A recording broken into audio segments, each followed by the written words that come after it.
Bueno, buenas tardes a todas y todos. Agradecerles la presencia en este cuarto panel, ya de un día tan largo, pero bueno, venimos muy bien con los tiempos, así que es un placer volver a verlos y verlas. Este cuarto panel del cuarto Congreso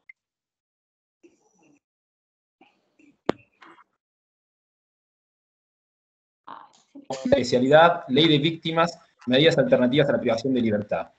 En esta ocasión nos acompañan Carlos Parma, Marcelo Coban, Natalia Giombi, Marcelo Broca y Lucrecia San Martino, y a mí me está acompañando en la moderación el doctor Fernando Gómez Gómez. Así que dicho esto, la idea es que sean exposiciones breves y concisas por una cuestión de tiempo. Agradecemos infinitamente a cada una de las expositoras y expositores que nos acompañan. Es un honor contar con ellos y con ellas. Sin mucho más introducción, el primer expositor va a ser Carlos Parma. Carlos Parma es juez del Tribunal en lo Penal de Menores de Mendoza, es docente universitario de grado y posgrado y tiene un CV por demás extenso que en honor a la brevedad y a la metodología de estas jornadas vamos a evitarlo. Pero por supuesto es un gran honor contar con él. Carlos, te damos la palabra. Bien.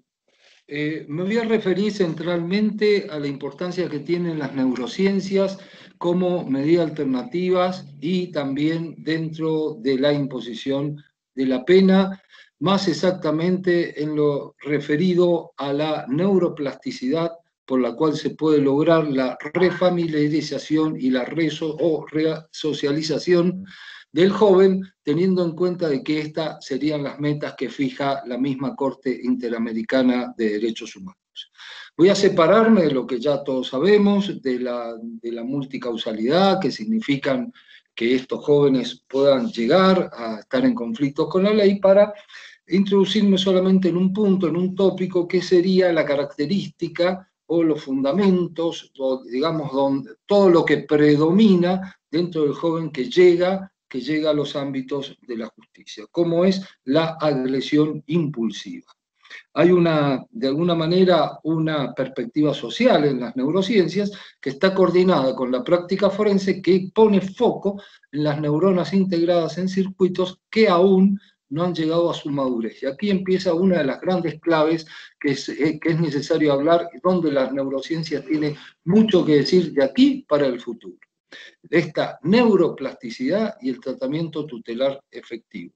No hay una cuestión más importante, y yo me atrevería a decir la hipérbole y maravilloso, que el tratamiento tutelar pues no es más que un camino seguro a que el chico, si prospera ese tratamiento tutelar, sea absuelto. Es decir, que no habría en el principio una mejor explicación, ni tampoco podría existir técnicamente una mejor solución que un buen tratamiento tutelar. Todo estaría bien, el chico estaría mejor y también la sociedad. Es decir, encontraríamos en la prevención de todo índole una verdadera salida. Hay que poner foco en lo que el cerebro recibe e interpreta la información proveniente de los sentidos. Ya sabemos que el cerebro en sí mismo tiene más de 86.000 millones de neuronas que están comunicadas entre ellas a través de sinapsis, por dendritas, en más de 1.000 cada una en sus conexiones eléctricas y químicas, lo que hace que existan trillones y cuatrillones de neuronas coordinadas, lo que es un verdadero universo, y mucho más cuando se trata o estamos hablando de estas sinapsis pre- y post-sinapsis, complejas, por supuesto, en el plano funcional, que tienen estas dos grandes conexiones, excitadoras o inhibidoras. La zona predilecta para quienes estudian el derecho penal, por supuesto que es la corteza cerebral, y ahí hay áreas con funciones simples y con funciones muy complejas, visuales, intelectuales, de conducta. Sin lugar a duda, el lóbulo frontal, la corteza cerebral en el lóbulo frontal sería la zona que nos hace humanos, dicho de una manera neurolingüística, y sería el verdadero director de orquesta, es decir, este lóbulo frontal como dirige absolutamente todo, porque además está comprometido en la toma de decisión que va a tener un joven, el por qué, cómo, para qué, con quién, con qué, cuándo, dónde, cometió o quiso cometer el delito.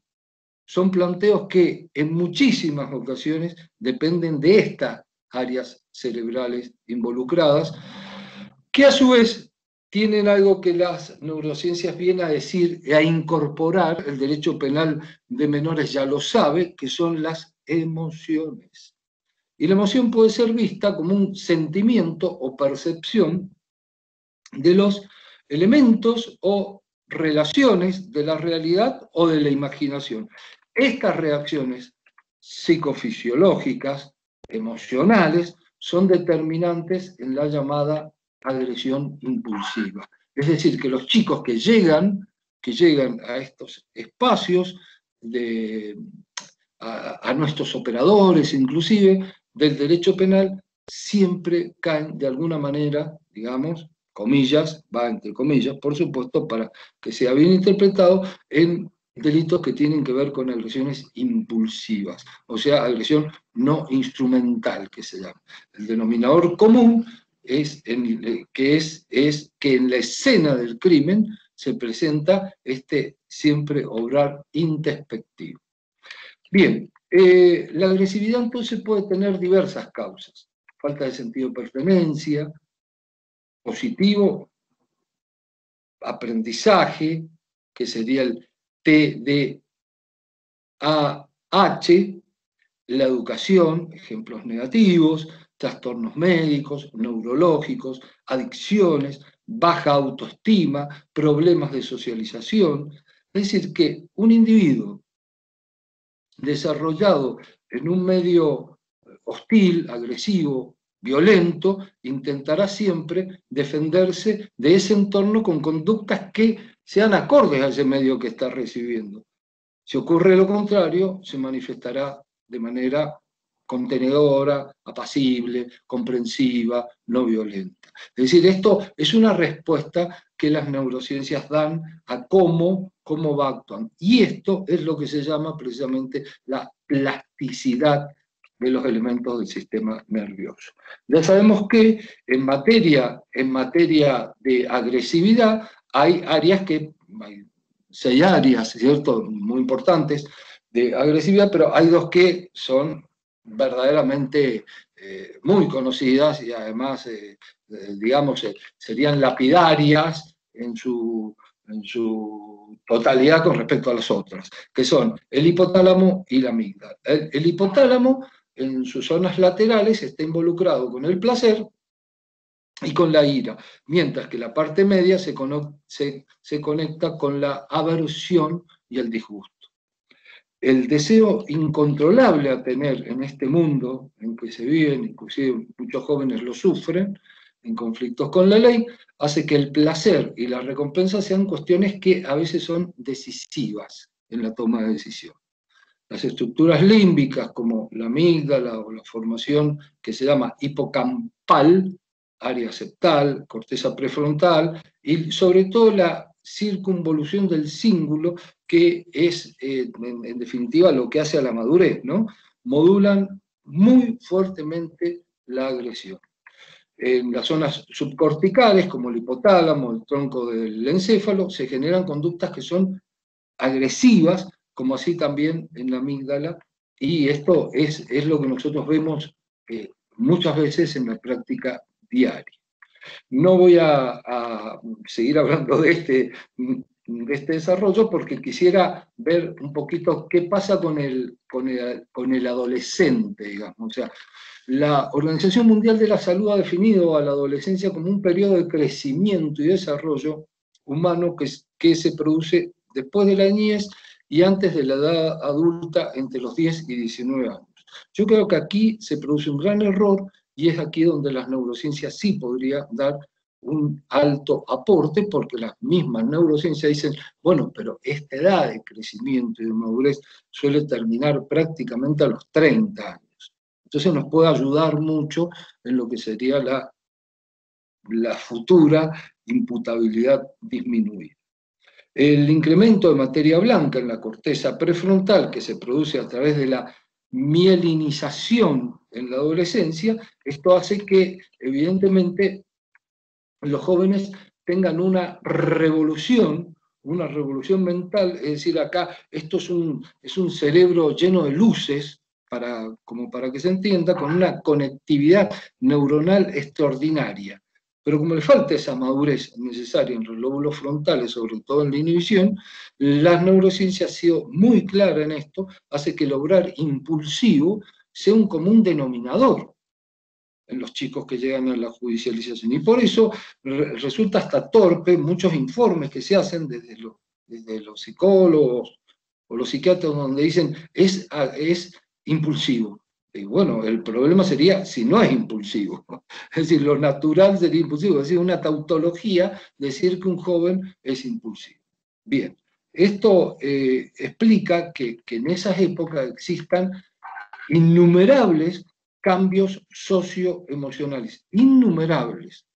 Ningún determinante biológico está solo, porque obviamente está acompañado de lo que es el contexto social, familiar, religioso, educacional, porque todo esto cumple también un rol en lo que se llama la formación que afecta a la toma de decisión, es decir, el medio ambiente. Como pueden ver ustedes, la cuestión neuronal, el medio ambiente y la experiencia del individuo puesta ahí, en la cual en los jóvenes por supuesto que es muy poco. Hay un acortamiento de la infancia y un alargamiento de la adolescencia. Hay un ritmo súbito en los cambios, esto puede leerse en Bauman perfectamente, ¿cierto? En la sociedad líquida, están sobreestimulados los jóvenes, gozan de mayor tiempo para disponer de ellos mismos porque la posmodernidad así se los da, pero a su vez les autoexige tener, les autoexige portar, hay una velocidad exponencial que existe en la toma de decisión, cambios de estructura y de modelos familiares, es decir, esta es la sociedad que está viviendo en parte, algunos de los jóvenes de hoy, a los cuales por supuesto hay que abonar esto con un país con extrema pobreza, con un país donde las drogas prácticamente se han adueñado de muchísima parte de los sistemas, y bueno, en definitiva, todas estas cosas que sabemos y que nos toca sufrir a veces como ciudadanos. Hay una impronta de inmadurez que está aceptada en el plano científico de la toma de decisiones para inhibir respuestas inapropiadas o ponerse en lugar del otro. Por eso el cerebro del adolescente muestra una interconectividad mucho más prolífica que el del adulto, en la porción llamada giro cingulado anterior, que lo hace actuar de manera, por supuesto, menos reflexiva. Así el joven, obviamente, está inmerso en un estrés acumulado que se manifiesta en muchas ocasiones en una constelación de síntomas. Y de tal manera que la ansiedad lo puede colocar en actitudes irritables, con fallas en la socialización. El estrés de alguna manera moldea el sistema nervioso y todo el organismo, por eso hace que sea como resultante la agresividad que estamos hablando. Una especie de lo que Hinker llama con certeza la reactividad ambiental. Como sé que este tiempo es muy tirano, yo quisiera solamente aludir a la importancia que ha significado esta droga natural del cuerpo humano, la serotonina, como neuromodulador entre tantas funciones, que hace que sea inhibidor de conductas, así el déficit serotoninérgico en el cerebro adolescente es al revés, ¿no? Es más amenazador, hace que pueda generarse con una respuesta agresiva o violenta con mayor facilidad. Hay factores exógenos que nosotros, por supuesto, que los conocemos, como el alcohol y la drogadura, que pueden verse en muchos jóvenes que llegan en conflicto con la ley. La agresión como tal es un estructo complejo y heterogéneo que en los menores puede identificarse como directamente la llamada agresión impulsiva o contra la agresión instrumental o la agresión reactiva contra la proactiva. En los adolescentes en estado de agresividad es probable que exista mayor actividad subcortical en el lóbulo prefrontal que contiene la amígdala. Y estos estudios se han efectuado. Bueno, estos estudios se han hecho con muchísima seriedad en materia de neurociencia. Entonces, aquí hay algo que decir que es muy positivo. Si nosotros trabajamos y observamos esta falta de madurez, sobre todo en el giro cingulado anterior, y nos ponemos de cara al derecho penal, es decir, en la problemática concreta, que a veces la misma dogmática del derecho penal trasciende, nos podríamos dar cuenta que un homicidio criminis causa, que requiere un dolo muy intenso, en un menor sería muy difícil probarlo. Entonces estaría bueno siempre que se esté ante la hipótesis del artículo 165 que tiene menos punibilidad. Si nos colocamos en el concepto de banda, que es un concepto valorativo del tipo, sabemos también que debe existir una convergencia intencional, un dolo intenso también, una affectio societatis, que en el menor no se da con esa facilidad porque precisamente los menores son gregarios, es decir, que los menores tienen centralmente que andar en sociedad, tienen que andar en grupo, tienen que de alguna manera estar asociados, porque no hay otra naturaleza para ellos. Sería imposible determinar una cuestión de banda para ellos. Entonces esto es importante, como también es muy importante llegar a la conclusión final que los menores son absolutamente resocializables. Y lo son por la plasticidad neuronal que tienen, mucho más intensa y más frecuente a la vez. Es decir, que no solo hay una explicación desde el ambiente, desde la perspectiva de vida o sentido de vida que también se puede encontrar, sino también hay una respuesta científica neuronal. Y esto nos tiene que poner a todos bien, nos tiene que poner a todos de pie, porque existe la esperanza. Y la esperanza existe y también la ciencia dura nos la está dando. Así que, como pueden ver, un mundo mejor es posible. En ese mundo donde el chico pueda volver a la familia o a su grupo o a ser alguien con visión de futuro. Muchas gracias. Bueno, brillante, Carlos. Muchísimas gracias por tu intervención, que nos llena de esperanza, ¿no? Nos llena de esperanza y nos da fundamento también desde las ciencias duras para adecuar nuestras prácticas cotidianas al sistema de protección y promoción integral, ¿no? Así que, bueno, muchísimas gracias. Ahora tengo el gusto de presentarles a Marcelo Coan. Marcelo Coan es juez de garantías del Departamento Judicial de San Martín. En particular, él desarrolla sus funciones en la localidad de San Miguel. Con Marcelo hemos compartido varios espacios y es un gran orgullo estar presentándolo. Marcelo, la palabra toda suya. Bueno, en principio les agradezco la invitación y la participación.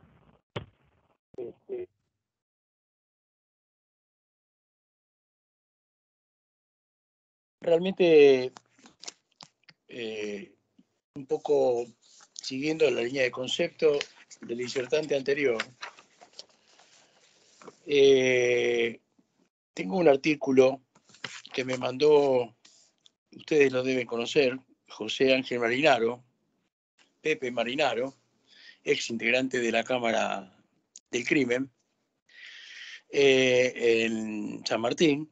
Él es actualmente doctor en Ciencias Jurídicas y Sociales por la UNSA y docente e investigador en grado de posgrado de la UNLAM sobre neurociencia y derecho penal. La realidad es que este artículo abre, porque dice, el artículo está titulado que ¿por qué los abogados debieran interesarse en tomar conocimiento de las neurociencias? Este es el artículo fundamental. La realidad es que más allá de lo que vamos a charlar un poquito, porque la verdad que yo no soy un técnico en la materia, pero es que evidentemente la neurociencia se está abriendo un paso, está abriendo pasos agigantados a un problema de que lo teníamos, no es un problema, pero sino descubriendo el desarrollo cerebral del cual poco se tiene conocimiento. Inclusive los mismos hasta neurólogos dicen que están descubriendo infinidad de cosas en este momento. No soy yo el que lo digo, sino son ellos, que son los expertos en esta materia. La realidad es que, bien decía el disertante anterior, con el tema del derecho penal juvenil hay que tener en cuenta varias cuestiones. Sobre todo, bueno, técnicamente es esto lo que se llama en las funciones ejecutivas la corteza cerebral, que se desarrolla después de los 25 o 26 años. La malnutrición, que ya lo habíamos hablado en la charla anterior de la neurociencia, que había un trabajo hecho por Niselson, que era la desigualdad social. Son dos chicas que, de dos ámbitos diferentes, dos niñas que son analizadas desde el punto de vista médico, y se ve que la de clase baja sufre un montón de problemas, no solo actuales, sino posteriores, por la malnutrición y hasta sus descendientes. Esto hay que tenerlo en cuenta, porque hoy estamos nosotros presentes, pero luego van a ser nuestros dirigentes, futuros dirigentes. Entonces, yo quisiera hacer hincapié en esto. Sé que es una voz muy pequeña la mía, pero si la verdad que es la diferencia entre la causa y la consecuencia. Es decir, es muy fácil desde el ámbito político siempre atacar la consecuencia. Más policías, más palos, más cárceles, y no la causa. Porque es más difícil, es el camino más largo. Y una vez un profesor mío de la vida me enseñó que el camino más corto es el camino más largo. Y esto es lo que pasa con los chicos. Entonces, tener en cuenta malnutrición, tener en cuenta, y otra cosa que hay que, me parece, porque yo siempre lo hablo desde el punto de vista del trabajo que tengo. Estamos entre la víctima y el victimario. En ese derroteo tenemos que actuar lo más justo posible. Entonces, este es un tema que me parece, son varios temas, inclusive la imputabilidad que tanto quieren como consecuencia varios detractores, varios periodistas y detractores de esto que yo le digo, de la consecuencia en vez de la causa, y que son básicamente incentivadores de la baja de la imputabilidad. Con esto la neurociencia empieza a demostrar que sería una aberración la baja de la imputabilidad. No solucionamos nada con eso. No es un problema de edad, es un problema complejo, es un problema de formación, es un problema de nutrición, es un problema, inclusive, yo no soy un especialista, pero inclusive es un tema cultural, porque faltan matrices de aprendizaje también. Entonces, esto puede hablar bien los psicólogos, que evidentemente, claro que estoy con el disertante anterior, que claro que hay esperanza, siempre. Los chicos tienen 1.000.000 de posibilidades para modificar y tratar de tener un proyecto de vida, pero también hay que dar las herramientas. Caso práctico, digo, tendríamos que tener una conectividad con tendríamos que enseñarles otra cosa en base a lo que estamos viendo. Tendríamos que tener una conectividad más profunda, por ejemplo, con los sindicatos. Entonces, tratar de, para un sindicato grande, armar un taller en un instituto no le cuesta mucho, es más, no le cuesta nada, y volveríamos inclusive a la tan ventada cultura del trabajo.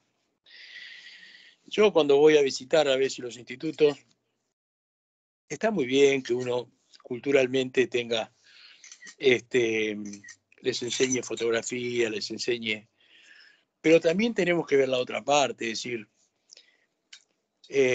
son chicos en la mayoría de los casos, de escasas posibilidades de revertir una situación, y con un taller de estas magnitudes no lo vamos a hacer. Esto es lo que yo pienso. Entonces, digo, una parte práctica sería interconectar tanto el ejecutivo como el judicial, como que se hagan gestiones. Ya lo hemos planteado en varias oportunidades, y buscar una alternativa para que nosotros solamente vemos la ley, pero es decir, para que el chico pueda pegar ese salto de calidad y esta resocialización que tanto estamos imbuidos, no solamente con educación, sino con ejemplo, con oficios, con darle un abanico de posibilidades para que sí pueda. La elección después, obviamente, será de él. Pero es muy importante, me tomé el atrevimiento le voy a decir a Pepe Marinaro que me disculpe por haber tomado su artículo, pero me parece súper interesante. Es decir, yo creo que tendríamos todos que empezar con esta, porque es muy fuerte lo que están diciendo en este artículo de las neurociencias. Es decir, sin llegar a un neo-lombracianismo, por eso digo que estamos en el camino de descubrir, y se está abriendo paso a planteos importantísimos. Inclusive vuelvo a la edad, pero no solo por la edad, sino por el tema del 34, inciso primero, que es la inimputabilidad, que ya sabemos que la diferencia de dirigirse por sus propias acciones, etc. Inclusive hasta en esta disquisición. Es decir, sabemos que los chicos son inimputables, pero no por este tema, sino por la edad. Pero digo, tan matemático, parecería como que ahora se pone en duda. Hasta la propia edad se pone en duda. No solamente en la parte jurídica, sino en la parte, digamos, neurológica y psiquiátrica y psicológica. Yo creo que ellos también, que son el CTA, que son nuestros auxiliares, se tendría que ampliar el CTA y tener definitivamente otro tipo de visión para el juzgamiento de estos menores. Yo no quiero extenderme más, simplemente agradecer a todos los que me invitaron, te agradezco a Ramón, le agradezco a toda la gente que me está escuchando, y a Pepe, aunque no lo sabe, también se lo agradezco. Pero creo que estamos en un terreno que parecería que nace como nuevo, y estamos descubriendo algunas cosas que evidentemente, y hay una cosa, lo último que agrego, y ya me voy, ya no los molesto más. Lo último, hay que darle prioridad al estudio, porque en todo ámbito, y me parece que esto no se habla, y no sé por qué de esto no se habla, hay que tener en cuenta y estar muy atentos con el famoso dealer. El dealer es una figura complicada, es una figura que está esperando, porque espera con plata, está esperando la ventanita para entrar en las familias pobres, en los chicos que tienen conflicto con sus mayores, que tienen problemas de drogadicción.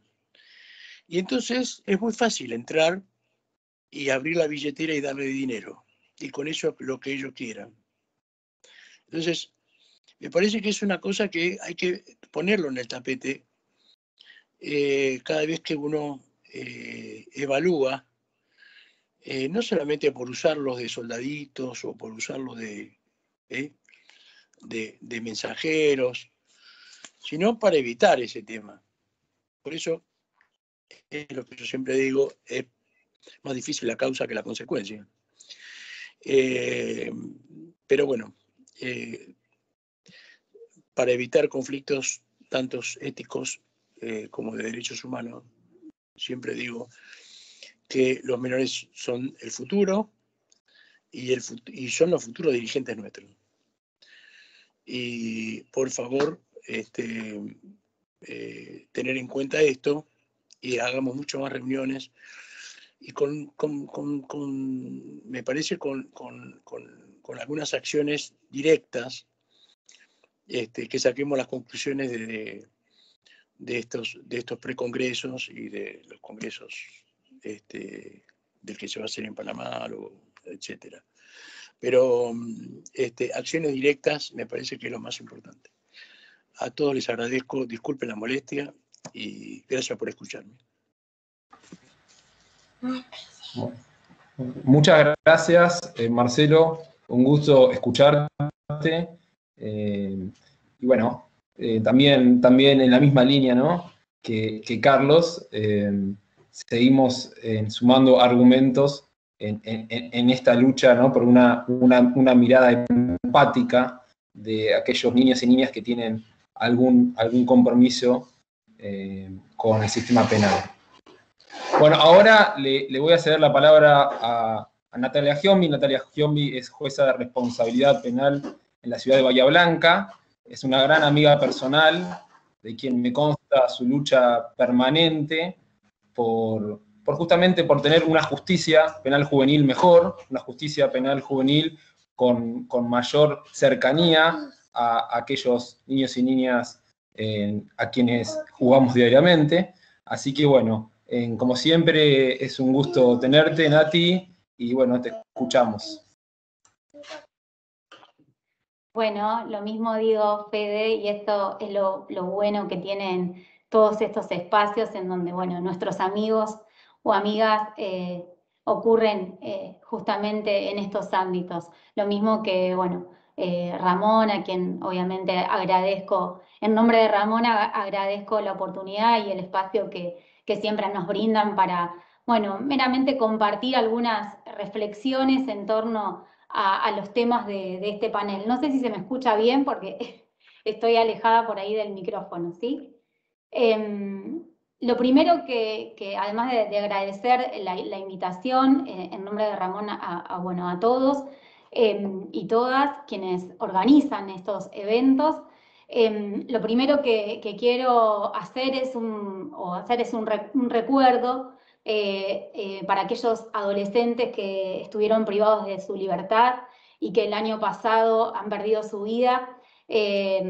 Bueno, algunos por haberse suicidado, otros tantos que, bueno, pudieron ser salvados, pero un recuerdo a ellos, a sus familias, apelando en este reconocimiento que ojalá el Estado esté atendiendo adecuadamente la situación de sus familiares, de sus amigos y también del personal de niñez, ¿sí?, que trabaja en estos dispositivos de encierro, porque bueno, hace 1 año y medio que todos estamos insertos en medio de esta pandemia que, bueno, nos ha desestabilizado, pero como los expositores que hablaron antes que yo, también entiendo que hay una esperanza y que, bueno, esta complejidad, digamos, nos impulsa a transformarnos y a transformarnos para bien.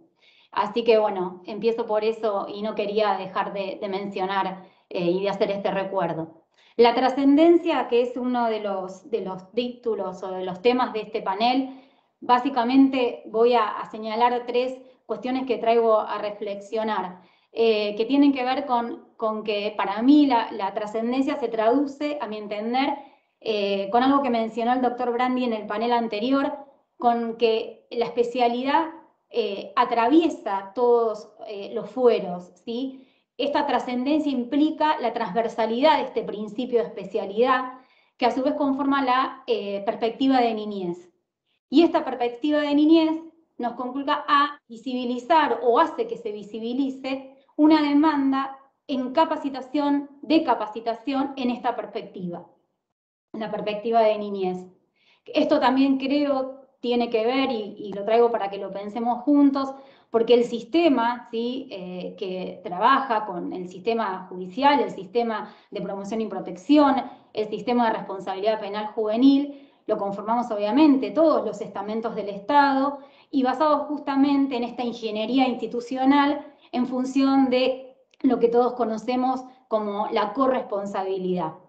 Entonces, teniendo estos 3 puntos que analizar, esta transversalidad del principio de especialidad que da lugar a la perspectiva y que visibiliza una demanda de capacitación en la perspectiva de niñez, entendemos esto. ¿Sí? ¿Por qué? ¿Por qué digo esto? Porque trascender significa esto, ir más allá, ¿sí? No hay traspasar un límite, y eso es, creo, lo que implica este principio de especialidad, que no solamente va a regir en el fuero de responsabilidad penal juvenil, porque nosotros somos una parte del sistema que aborda a la niñez. Por eso hablo de la necesidad de la transversalidad de este principio. Niños, niñas y adolescentes se conculcan con todos los sistemas, no solamente con el fuero penal juvenil, y sobre todo partiendo, ¿sí?, de que este abordaje que tiene que ver con el principio de especialidad, que ya muchos han hablado, ya creo que todos estamos de acuerdo en que esto significa responder de una manera diferenciada, ¿sí?, en principio en nuestro foro, cuando las personas adolescentes son imputadas de un delito o, por ejemplo, infringen la ley penal en el caso de quienes no alcanzan la edad de punibilidad. Esto hace al principio de especialidad y responde justamente a tener un abordaje diferenciado que deriva de esa situación de vulnerabilidad en la que se encuentran las personas adolescentes. Pero y esto es un poco lo que lo que traigo también para reflexionar, digo, hablamos siempre de este principio de especialidad como parte, ¿sí?, de un entramado de derechos, de principios, de normativa jurídica, de un cuerpo internacional o del corpus juris, más comúnmente como lo llamamos, jurídico internacional, que conforman, entiendo yo, esta perspectiva de niñez, ¿sí? Entendiendo de que, bueno, los adolescentes en conflicto con la ley penal, como los niños y niñas, están en situación de vulnerabilidad, es un colectivo que las reglas de Brasilia marca como situaciones, ¿sí?, como colectivos en situación de vulnerabilidad. Fíjense que en las reglas de Brasilia, junto a los niños, niñas y adolescentes, están las mujeres, están las personas con discapacidad, ancianos, entonces los adultos. Entonces, y todos ellos conforman o tienen un abordaje, una mirada en función de una perspectiva de género. Hace recientemente en provincia de Buenos Aires una ley que obliga a la capacitación en salud mental, con todo lo que tiene que ver, así, obviamente, la perspectiva en función de los derechos de las personas, ¿sí? Con discapacidad. Entonces, yo me pregunto, a ver, y este abordaje, esta respuesta en función del principio de especialidad como parte de la perspectiva de niñez, hace justamente a un enfoque, ¿sí? O a un abordaje de la niñez en conflicto con la ley penal, particularmente en nuestro fuero, o de la niñez en general, que tiene que ver con un enfoque de derechos. ¿Cuáles derechos? ¿Sí? Y acá yo me pregunto y decimos, porque se dice, es ese plus, esta situación de vulnerabilidad otorga un plus de derechos. Y por ahí entra un juego de palabras, mientras por ahí pensaba qué conversar con ustedes, esto. ¿Tienen los mismos derechos que le corresponden a los adultos? Siempre decimos, ¿no? Los mismos derechos que los corresponden a los adultos, más ese plus. Creo que, a mi entender, por ahí reside un poco, ¿sí? O estaría la controversia en este juego de palabras. Me parece que la perspectiva de niñez quiere decir que estos derechos, ¿sí? En función de la situación, son derechos exclusivos especiales de la niñez, que no es lo mismo que decir, tienen los de los adultos más este plus. Por ahí les dejo para que, digamos, reflexionemos sobre ello. Porque en función de esto que se discutía y que hoy planteaba el doctor Harfuch, decir, bueno, les otorgamos, ¿por qué si los adultos tienen la garantía del juicio por jurado y ahí en donde el juicio abreviado, o sea, podemos aplicar en función de esto, de que tienen los mismos derechos más este plus? Bueno, espero ser clara en esto y por ahí que ustedes también me ayuden a pensar. Para mí son derechos específicos, ¿sí? Específicos que atienden justamente exclusivos de esta especial situación en que se encuentra, de vulnerabilidad en que se encuentra la niñez. Este enfoque de derechos son estos derechos, los derechos de la Convención, que derivan básicamente de allí y que hacen a la perspectiva de niñez. Creo que estos estándares internacionales no pueden dejarse de lado a costo, ¿sí? De que los sujetos que abordamos y resolvemos estas situaciones caigamos en responsabilidad internacional del Estado, porque, a ver, de eso se trata, hacer efectiva este principio de especialidad que entiendo habla de un trascender, ¿sí? Y un atravesamiento en todas las instancias y fueros. ¿Cómo lo hacemos efectivo a esta perspectiva de niñez o a este principio de especialidad como parte de esta perspectiva?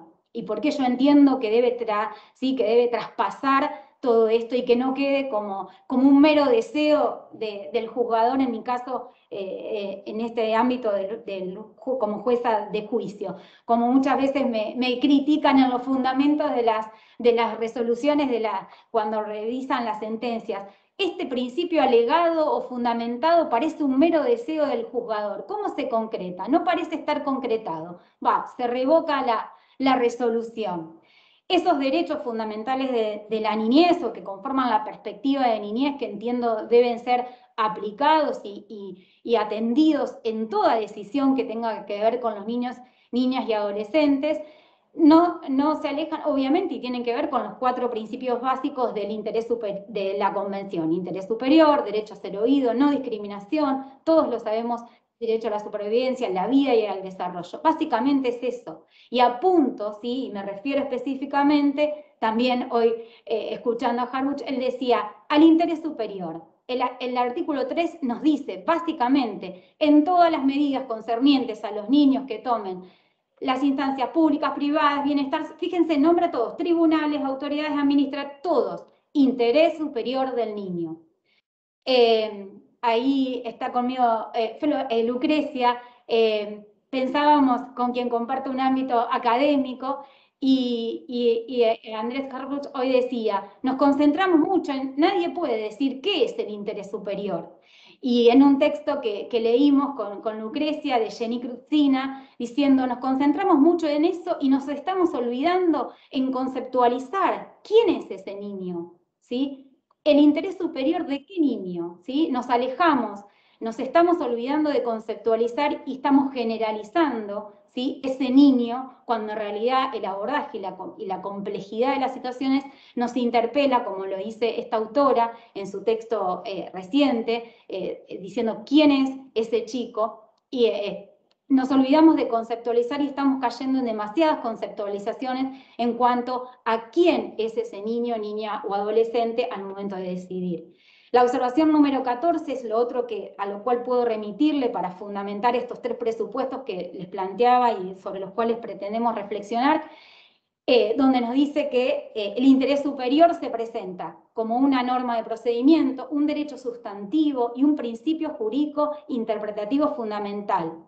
¿Cuándo? Dice, sigue en el punto 27 y 28. Fíjense, lo dice el comité, entiende. Término tribunales alude a todos los procedimientos judiciales, cualquier instancia, ¿sí? que estén integrados por jueces profesionales o personas que no lo sean. Fíjense cómo ¿sí? se traspola, lo que entiendo, ¿no? esta perspectiva de infancia, este principio de especialidad en cualquier procedimiento judicial o no.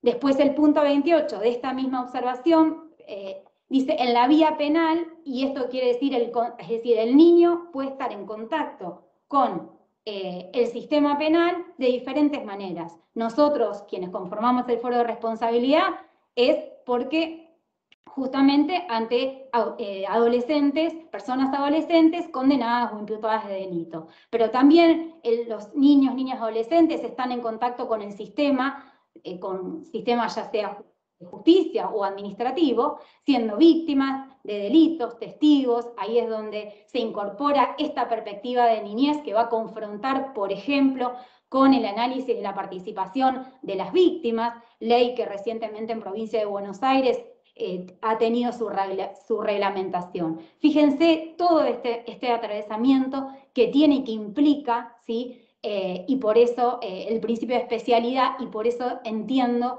que debemos exigir y que demanda la capacitación en perspectiva de niñez. No es exclusivo del fuero de responsabilidad penal juvenil. Y esto es así, lo vemos primeramente. ¿Por qué? Poder legislativo, fíjense, no hay perspectiva de niñez en el ámbito legislativo. Hace 8 años del fallo Mendoza 2013, que Argentina no está cumpliendo con esa sentencia, ¿sí? que ordenó de la Corte Interamericana. No tenemos aún un régimen penal juvenil, un sistema de justicia penal juvenil. Perspectiva de niñez incumplida. Entonces, ahí es necesaria la capacitación, poder legislativo. Poder ejecutivo, ¿qué nos ocurre? Ley 2278, aún no hay manera de hacer entender que nosotros, los jueces de responsabilidad penal juvenil, recién a partir de los 18 años podemos analizar ¿sí? la necesidad o no de la pena, y por otro lado, si es necesaria la pena, que solo tenemos pena, Código Penal, ¿sí? con un artículo 4 ahí discutido, o sea, organismos administrativos que en cuanto disponemos o resolvemos sobre la necesidad de una pena privativa de libertad, cumple 18, porque podemos imponer recién pena ahí, solicito traslado al sistema penitenciario. O condena condicional, cumplimiento, control de las reglas de conducta, no, tiene 18, 20, 21, patronato de liberados. Díganme si allí nos falta esta perspectiva de niñez que trasciende ¿sí? el fuero de responsabilidad penal juvenil y trasciende también lo que es el sistema de justicia o poder judicial. También en el poder judicial, obviamente, porque a partir de los 18 años los chicos ya empiezan, o sea, ya los sistemas, tanto de mayores como de menores, a veces hasta los de familia, empiezan a conectarse, obviamente, el tema de la cuestión de reincidencia. Aquí un punto que vi dentro de las ponencias a desarrollar en el Congreso de la AMPIONAC, que tiene que ver con registro y comunicación de antecedentes. Tenemos dentro del Poder Judicial la falta de perspectiva de niñez en cuanto que se piden antecedentes, sentencias, fiscales de mayores o jueces, tribunales criminales, correccionales, que nos solicitan las sentencias de los juzgados o de los juicios que se llevó adelante en los juzgados, por ejemplo, de responsabilidad penal juvenil, al punto de al punto de ser denunciados por colegas de la misma instancia por haberme negado a cumplir con el interés superior en cuanto a norma de procedimiento y considerar que no puedo dar a publicidad una sentencia para un debate oral de mayores, una sentencia que condena a un menor. Cuarto poder, los medios de comunicación. Fíjense si no la mediatización que surge ante un hecho cometido, ni que hablar por un adolescente, una persona adolescente de 14, 12, 13. Díganme si allí no es necesaria, ¿sí?, esta capacitación en perspectiva de niñez. Entonces, todos estos ejemplos, ¿sí?, obviamente esta especialidad entendida, como digo, como parte de los principios de la perspectiva de niñez, yo entiendo que deben atravesar entonces todos los fueros, instancias, ya que, como dijimos, los adolescentes infractores o los niños, niñas, adolescentes pueden entrar en contacto con el sistema penal siendo testigos, víctimas, y por eso decía la tensión que existe básicamente, y tenemos muchos casos entre la especialidad que implica perspectiva de niñez. Fíjense cuando estamos hablando en un mismo proceso, adolescente condenado, víctima mujer o víctima niña, ¿sí?, o también otra adolescente. Entra en tensión estas perspectivas de género, de niñez. Hemos implementado, les cuento brevemente, en función de la aplicación de la ley de víctimas, en el juzgado en el cual trabajo, un programa de justicia restaurativa, también en función de estos parámetros que les mencionaba de la observación número 14. La perspectiva de niñez, hoy vuelvo a mencionar a Harfuch porque habló del juicio por jurado. Fíjense si en cuanto por ejemplo, si se aceptara el juicio por jurados para los adolescentes en conflicto con la ley penal, o no, o un juicio por jurado que tenga como víctima a un niño, niña o adolescente. Fíjense si dentro de las instrucciones al jurado no deberían, ¿sí?, estar lo que tiene que ver con esta perspectiva de niñez. ¿Cómo sabe el jurado cómo debe darse una respuesta, ¿sí?, acorde, cómo deben analizarse o valorarse todos los testimonios, cómo debe ser el tratamiento en estas audiencias de debate de los niños, en este caso víctimas? Entonces, creo que no solamente quienes trabajamos en el Foro de Responsabilidad Penal Juvenil somos quienes, debemos resolver los conflictos en atención a la perspectiva de niñez.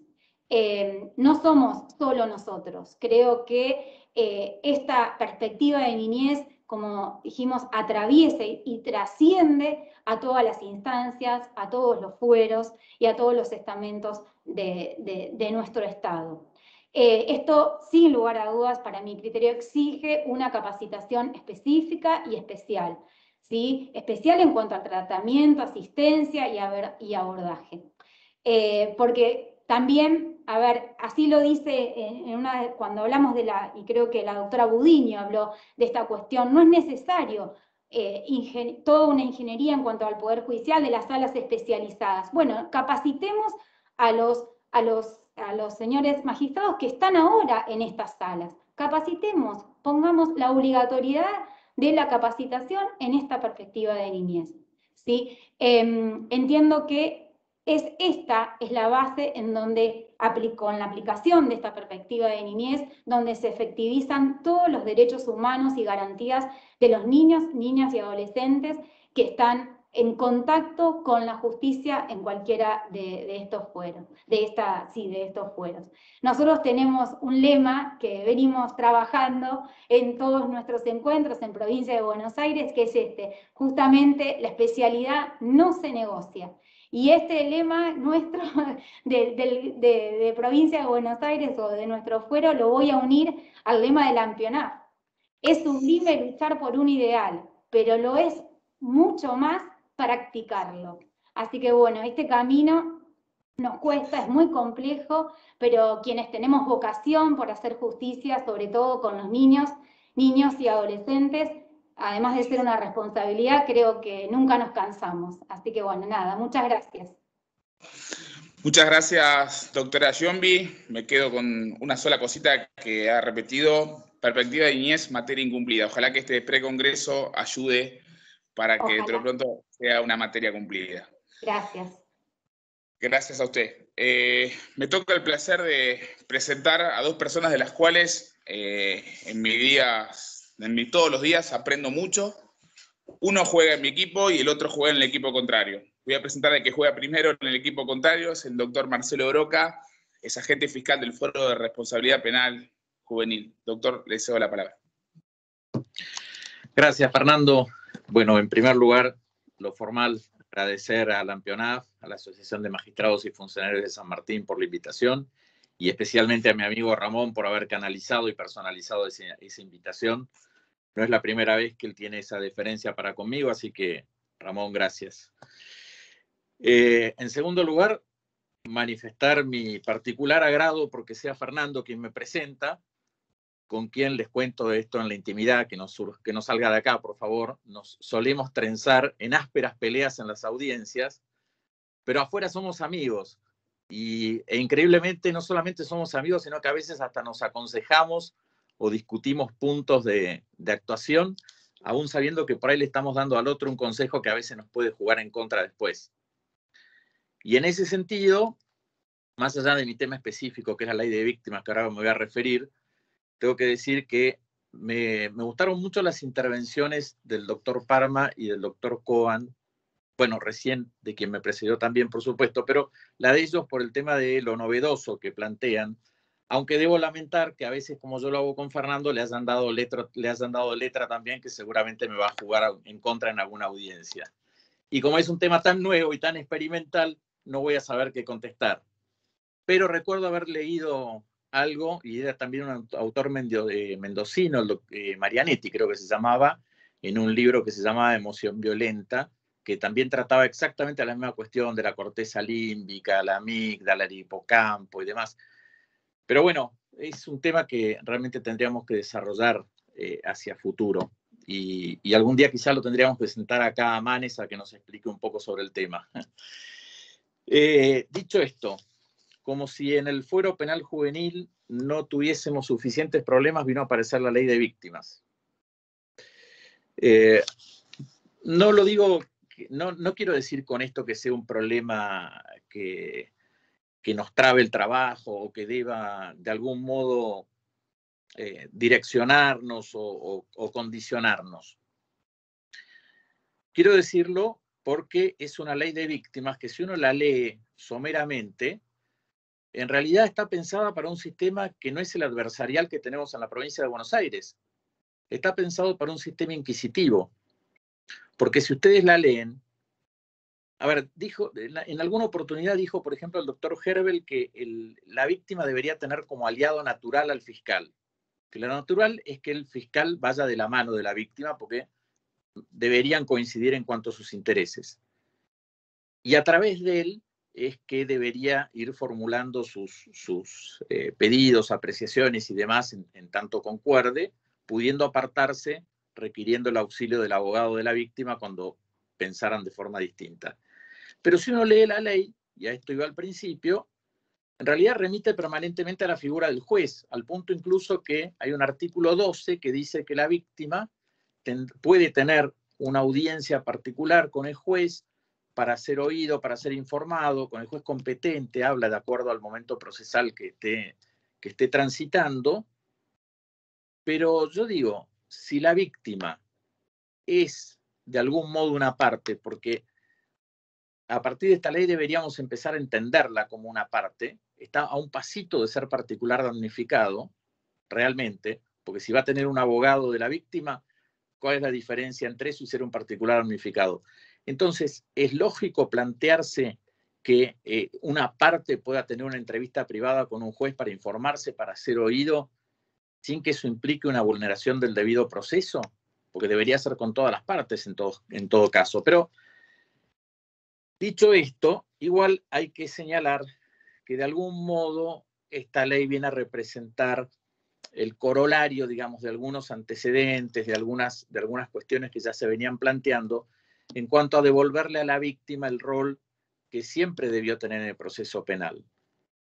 Esto es historia, la sabemos todos, pero no está mal recordarlo cada tanto. El derecho penal le expropió el conflicto a la víctima, el Estado lo tomó para sí, dijo yo lo voy a resolver, y de allí para acá y hasta mediados del siglo XX y en el siglo XXI, en el caso de Argentina, nunca más se escuchó a la víctima ni le preguntó si le interesaba algo en particular o aún si quería seguir con ese proceso. De modo que en ese sentido, aunque sea, uno debiera festejar que la ley de víctimas es un mínimo avance y no hay que tenerle miedo, porque la víctima es una parte más en este proceso y es la única parte que no pidió participar y no pidió ser invitada. Es la parte que vino forzadamente, pero hay que escucharla, hay que entenderla, hay que reconocer que tiene los derechos que la ley en definitiva simplemente le reconoce porque no se los otorga. No voy a hacer ahora todo un raconto, digamos, de cuántos derechos le reconoce la ley, pero sí está bueno saber que la ley 15.232 marca la diferencia o reconoce el carácter de víctima a las víctimas directas, a las indirectas, a las difusas. Le da intervención incluso a aquellas entidades cuando su objeto social tenga que ver directamente con el delito que se está tratando, y esto tiene trascendencia porque específicamente la ley habla cuando sea de temas referidos a violaciones a los derechos humanos, a violencia de género y o femicidios, también a delitos conexos con la explotación o trata de personas, y también a los delitos ambientales. Es decir, que aquellos delitos que pueden tener esa víctima difusa también son reglamentados, digamos, en esta ley en cuanto a los derechos de esas víctimas, ¿no? Porque son temas que son sensibles para toda la sociedad en realidad, más allá de la propia víctima en cuanto a sujeto pasivo específico.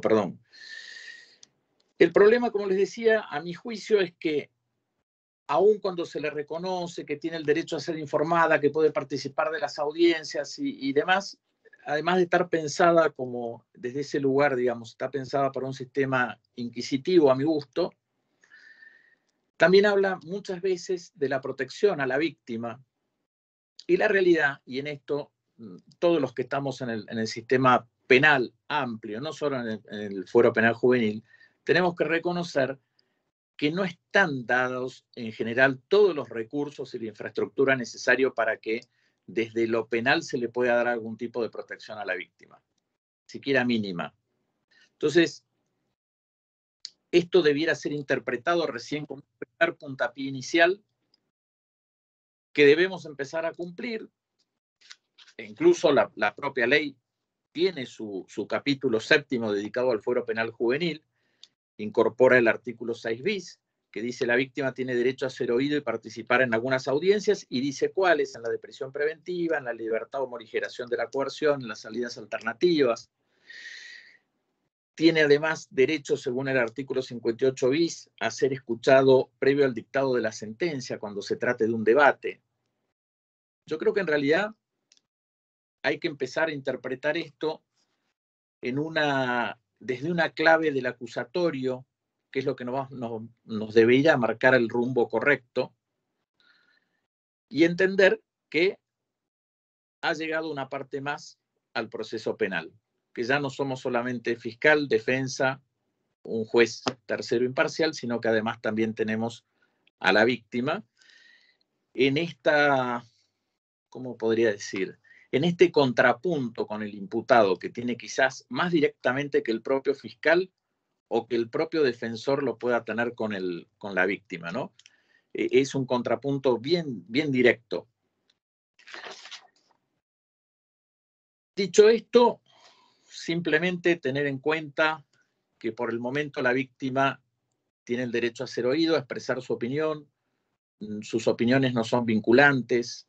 Por eso también hay que empezar a despejar un poco el fantasma que hay alrededor de esto. Y bueno, tomarla y empezar a modelarla, que el paso de los años seguramente nos va a ir dando una mejor ley de víctimas y va a ser un proceso penal y penal juvenil más justo y más equitativo para todos.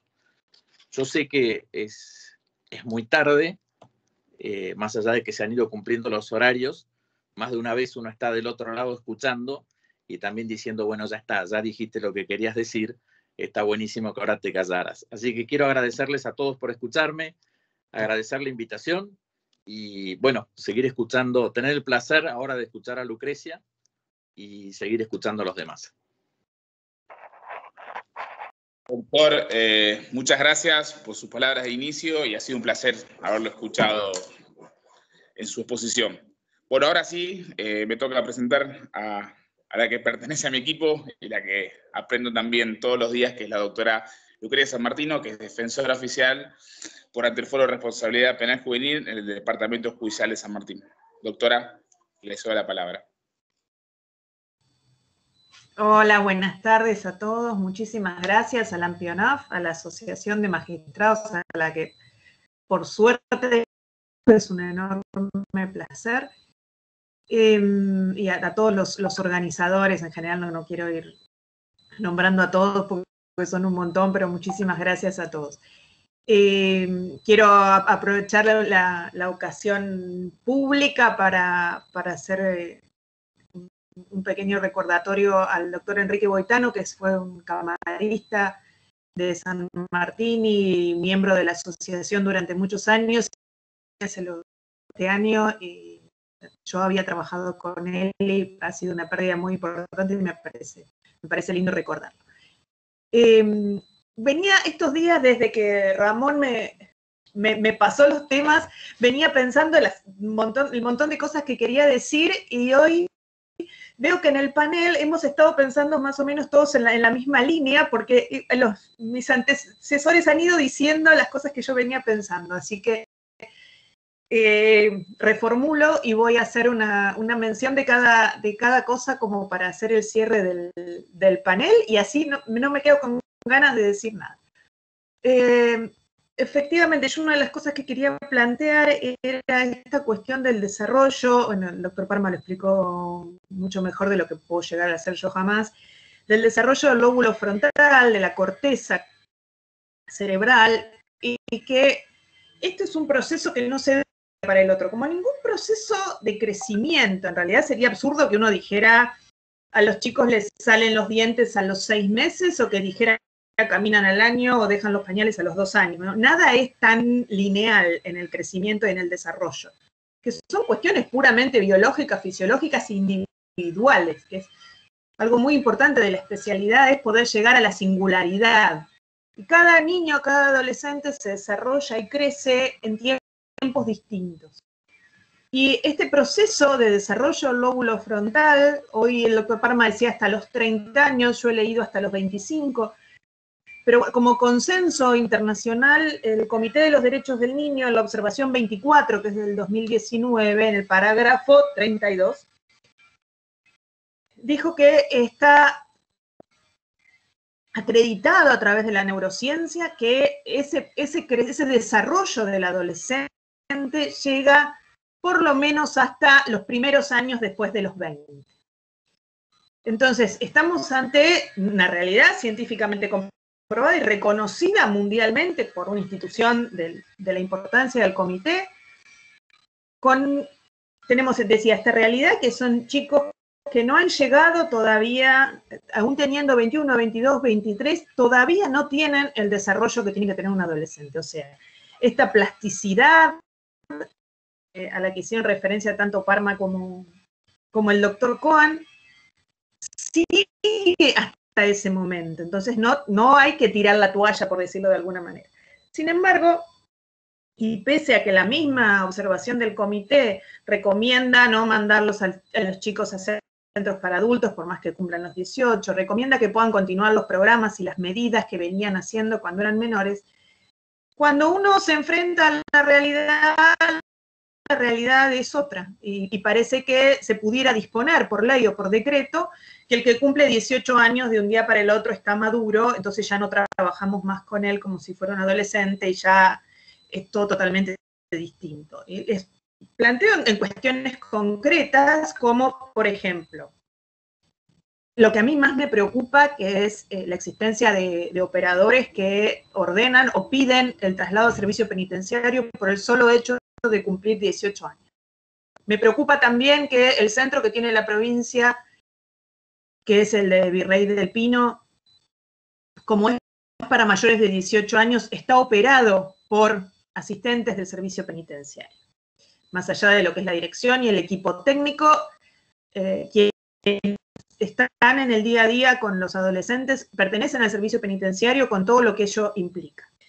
Me preocupa que cuando se trata de hacer unificaciones, si el adolescente ya cumplió 18, parece que fuera lo mismo y que la pena de adulto y la de niño es la misma cosa y se puede unificar sin más. Esto es un tema mucho más profundo que hoy no voy a poder desarrollar en 10 minutos, pero digo así como para tirar los títulos. Me preocupa que en algunas cuestiones se diga que se trata de puro derecho, que el hecho de cumplir 18 años, incluso en un proceso de justicia juvenil, tiene efectos de puro derecho. Como por ejemplo, no hace necesaria la escucha porque ya no tienen el derecho a ser oído de los menores de edad, y esto hay fallos que se han expedido en ese sentido, y es muy preocupante. La intervención de las instituciones en libertad también, lo decía esto Natalia, ¿no? Parece que si cumplen 18 ya van a patronato deliberado porque no hay que trabajar más sobre los chicos, y esto no tiene que funcionar así. El adolescente debemos seguir para poder llegar a la modificación que nosotros buscamos para convertirlo en el adulto responsable que la ley, la convención quieren. Nosotros tenemos que poder trabajar con él sin atarnos a momentos exactos o a la foto. Sabemos que el crecimiento es progresivo, latino, y cambiar de categoría y de tratamiento a una persona simplemente por cumplir 18 años no tiene absolutamente ningún beneficio, y por el contrario muchas veces se termina hasta tirando para atrás el trabajo que se ha hecho. Esto como resumen de la primera parte. Y con respecto a la ley de víctimas, coincido con el doctor Broca en que se ha perdido el acusatorio. Esa es una ley que no tiene en cuenta el acusatorio, que por lo menos a los que somos defensores, pero le pasa a la Fiscalía también, estamos fuera de la posibilidad de controlar esas reuniones entre los jueces y las víctimas, que es una cuestión totalmente ajena, situación totalmente ajena a lo que es el proceso del principio adversarial. Me preocupa también con respecto a la ley de víctimas que hay que tomar muchos recaudos para preservar la reserva del proceso. A la víctima, si no se la instruye bien, si no se le explica bien, puede publicar en Facebook lo que habló, lo que pasó en la audiencia, puede tomar fotografías, puede hacer grabaciones, puede circular. Es un trabajo que debe darse desde todos los operadores, preservar la reserva del proceso penal juvenil, o sea, poder incorporar a la víctima pero sin afectar la reserva. Es un detalle, pero a mí me parece significativo de cómo está hecha la ley. Fíjense que cuando la ley de víctimas de la provincia, me refiero, habla de que hay que escuchar a la víctima antes de dictar sentencia, no diferencia las dos sentencias que existen obligatoriamente en el proceso penal juvenil, que son la de responsabilidad y eventualmente la imposición de sanción. Esto habla de la falta de, estamos hablando de la especialidad, eso denota la falta de especialidad de quienes construyeron esa ley en esos términos. Y por último, creo que, si bien no es lo que a mí me corresponde en la tarea diaria, lo vengo observando. Tanto la ley como los sistemas y las formas de operar han dejado de lado sistemáticamente al niño víctima. No se lo tiene en cuenta normativamente. Los centros de asistencia a la víctima no tienen la especialidad, no buscan esa singularidad, no tratan al niño con la debida diligencia, y lo mismo pasa en toda la cadena que va siguiendo el niño cuando se enfrenta a haber sido víctima de un delito, como son las comisarías, los hospitales, etc. Básicamente eso. De nuevo, quería tirarles los títulos, se los tiré todos. Muchísimas gracias por haberme escuchado y muchos cariños a todos. Un placer formar parte de este panel con ustedes. Muchas gracias, doctora. Obviamente yo, antes de finalizar y darle la palabra al doctor Ramón Bogado Tula, quiero destacar la amabilidad y la humildad de cada uno de los expositores. Obviamente que tienen una destacadísima trayectoria todos, y solamente me he remitido a decir qué función cumplen en cada uno de sus trabajos. Con esto damos por terminado el cuarto panel sobre la trascendencia de la especialidad, ley de víctimas y obviamente medidas alternativas a la privación de la libertad. Con eso, saludos a todos y muchas gracias.